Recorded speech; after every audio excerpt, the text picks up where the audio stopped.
Hello everyone! With Season 3 coming out soon, but not soon enough, I thought I might share some thoughts on the Season 2 finale. Now, I'll tell you what my biggest problem with the Season 2 double finale was. Between Episode 8 and Episode 9, Wilford's IQ falls off a cliff. The writers spent 8 episodes establishing Wilford as a dangerous antagonist who poses a genuine threat to the people of Snowpiercer. But now that he's taken over the train, the writers need to do some serious backpedaling in order to give our heroes a shot at winning. Part of Season 1 and most of Season 2 is spent setting up various characters who might be willing to turn against Melanie and Leighton to throw in with Wilford. It really made me wonder if our heroes even stood a chance against this charismatic sicko. But we can breathe easy because Wilford spends the entire finale alienating all of those people and ensuring that he will never have their loyalty. And I get that it's kind of making a point, right? Politicians will promise you the world and screw you over as soon as they're elected. But the way it actually plays out is so clumsy and nonsensical, and it feels like a real betrayal of Wilford's character. So let's get on with it. It starts with Alex. Alex starts the season off being totally loyal to Wilford, but seeing Melanie again causes her to waver. One of the reasons Wilford is glad to have Melanie off the train is because he feels that it will help shift Alex's loyalty back to him. But then we get Willie's world. I mean, who wrote this episode? Rhino Stew? Just kidding, Rhino Stew, I know you would have done a better job than this. And there's a puppet show that insults Alex and rubs her face in the fact that Melanie is probably dead. Wilford is a master manipulator, and he should know that this is the opposite of what you should do to gain loyalty. He'd be much better off letting Alex discover Melanie's death for herself and then comforting her in her grief. Instead, he angers and upsets Alex, which only further drives her away. And in episode 10, when they've just left Melanie behind, and it looks like Wilford might have even a tiny chance of getting Alex back, he degrades and abuses her until she cuts his throat. Let that sink in for a moment. Wilford had been like a father to Alex for 7 years, the only family she has. At the start of the season, she's willing to kill thousands of people at his command, but now, he drives her to try and kill him. Next is LJ, and this was particularly done. LJ's loyalty to Wilford has never wavered even for a second, yet he interrogates her about her past crimes in front of everyone. Then he jumps straight on to questioning Osweiler, who's only there because of LJ and also has no real reason to dislike Wilford. He already has the loyalty of LJ and probably Osweiler too, but he seems to be working really hard to turn them against him here. To be honest, the whole thing seems like an excuse for the writers to get Osweiler to sing. Not that I'm complaining though, Sam Otto has a nice voice. Next is Ruth. Now Ruth is another person who's very loyal to Wilford in Season 1 and for most of Season 2 as well. But now Wilford springs this choice on her, telling her that she can be head of hospitality if she announces to the train that they won't be returning for Melanie. And then, when she refuses, he fires her on the spot.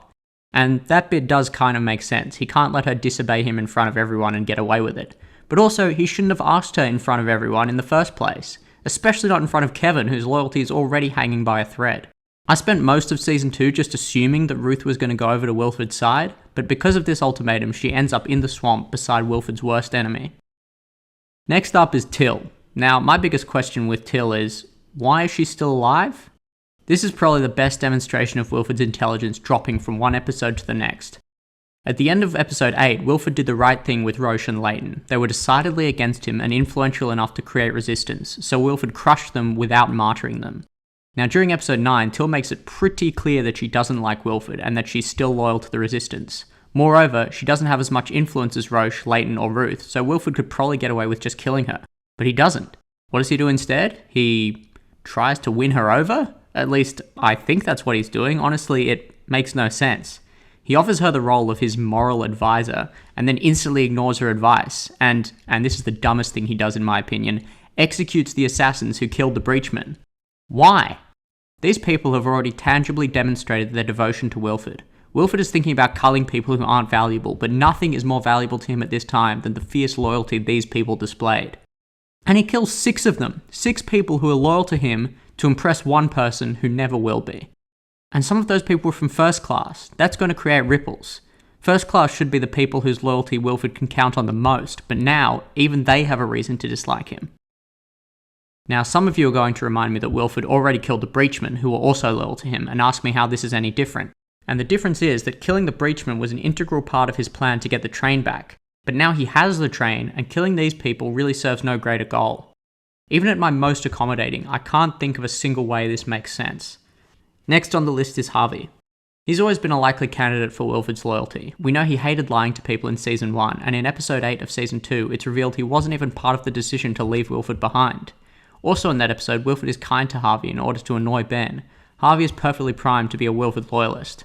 But Wilford sticks him in the engine room of Big Alice and makes him pilot the train while he has these weird sex parties. He's put Javi in a worse version of the situation he was trying to escape. Javi has spent 8 years feeling like a third wheel. Ben and Melanie had each other, leaving him to feel like he was on the outside. If Wilfred had given Javi a sense of belonging and value, he would have had his loyalty forever. But instead, he makes him feel like even more of a recluse than he did with Melanie and Ben. And when Javier gets a signal from Melanie, he doesn't even think about telling Wilfred, or even ignoring it. He goes straight on to send a secret message to Leighton at the risk of his own life. It's like that analogy with the frog in the boiling water. If you change the circumstances slowly, people are less likely to object, but Wilfred is dropping all of these people who could potentially be loyal to him right into the pot. Finally, we should talk about Josie. Wilfred had done so much for Josie. He's saved her life, taken away her pain, fixed her skin, given her a new robot hand, not to mention superpowers. He's made her feel trusted and important. Josie is perfectly poised to become Wilfred's secret weapon, but he throws that away in less than 30 seconds. First, he calls her Cold Woman, showing her that he doesn't see her as an individual, just the next Icy Bob. When the Headwoods object that she wouldn't survive, he screams, "Then why did we make her?" showing Josie that she's just a tool to him. Finally, he tells the Headwoods to lock the hatch behind her, telling her that if she wants back in, she'll have to go through the engine. In other words, if you fail, you're dead.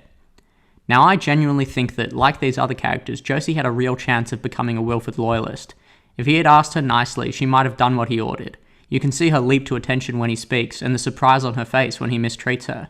In his rage, Wilfred drives his greatest weapon back into the hands of the enemy. Having said that though, this mistake was more understandable than the others because he just had his throat cut and he was angry. For Season 2 to end the way it did, a few specific things needed to happen. Javi needed to tell Leighton that Melanie was still alive.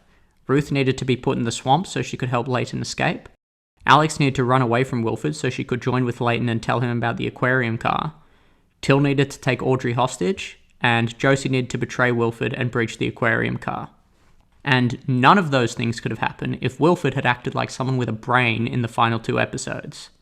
Now, don't get me wrong, I'm still very excited for Season 3, but I'm just not nearly as scared of Wilford as I was at the end of Episode 8. I hope they bring back some of that menace in the new episodes. Well, that's all I've got for you lovely passengers. Thanks for watching, and hopefully I'll see you soon.